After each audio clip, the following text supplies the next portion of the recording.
to Me All at Last, and welcome back to some more films I should have talked about years ago. And let me tell you, things are probably only going to continue to get better from here on out. Because now is the time that I go ahead and talk about something that occurred in the last decade, which is known as Shutter Island. The same exact year as... Man, 2010 was quite a busy year. Inception, Toy Story 3, and Due Date. You have Shutter Island. Man, I tell you, if 2010 is ever going to get any bigger, I guess we'll find out for sure.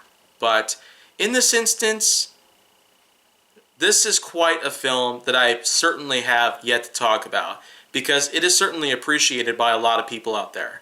So appreciated, it's been on Netflix for a while. And it was on HBO Max for a little while as well, but I guess at the time I couldn't really finish it up. But now that I've had the chance to finally do that, it's now fresh in my mind. Well, at least most of the details, at least. Especially the ones that came up during the majority of the remainder of the film, as I just completed it at some point this past week. So the details are fresh in my mind. But the film mainly centers on, well, main cast members, Ben Kingsley, Leonardo DiCaprio, Mark Ruffalo, who would eventually become famous for playing the Incredible Hulk in the Marvel Cinematic Universe, and then you also got yourself English actor Ian McKellen, whom was on the set of Flushed Away back in '06, but now it's been 4 years since that happened, and now's the time I go ahead and talk about this film. So, Shutter Island. What do I have to talk about? Well, you know what? I guess there's not really too much here. It's a 2010 film that centers on two different detectives who are on a ferry over to an island where there rests a facility for the criminally insane. And in that case, you basically have yourself that cliche where the main characters end up becoming trapped on the island. But unlike with The Wicker Man, for example, this one happens to be the main characters get trapped because of some severe weather patterns.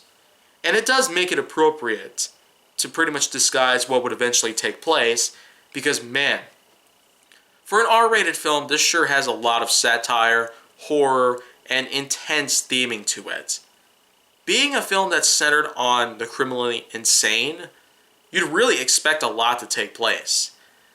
Like mental patients going after the detectives themselves. And well, that does kind of happen a couple times, especially during a segment where both DiCaprio and Ruffalo are interviewing some of the patients. But in this certain instance, I can't necessarily point out how useful this seems to be, because what it does is it causes a lot of chaos. But mainly the plotline sticks to the fact that there's a missing patient who's on the island somehow and is missing. And the detectives are basically there to figure out where this patient could possibly be.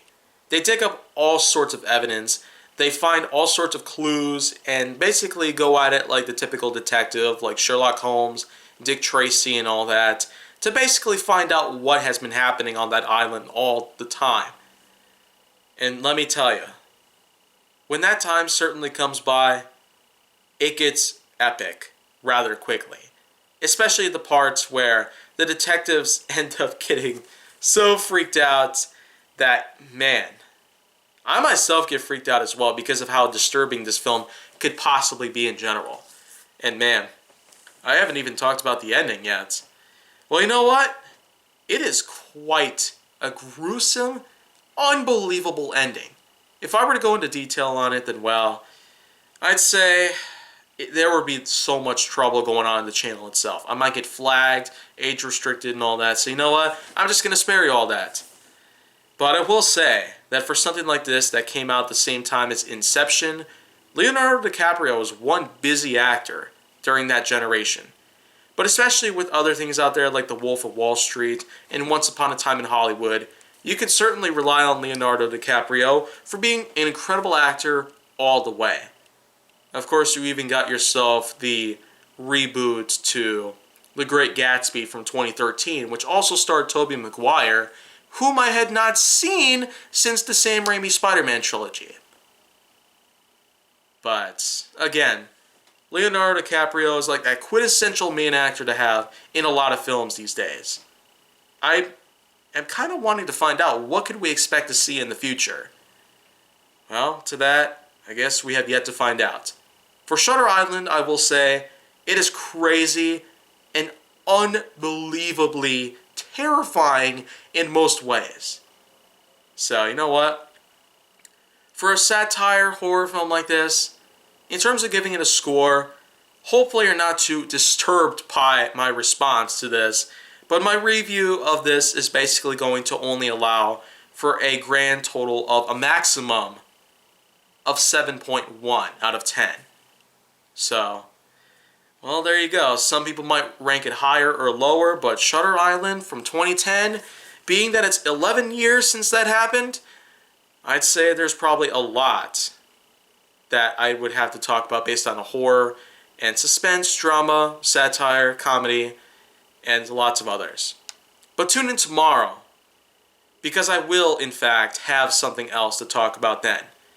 Until that happens, though, if you want to see more, go down to my channel, then make sure that you like, subscribe, comment, follow me on social media, and stay on the Hollywood side.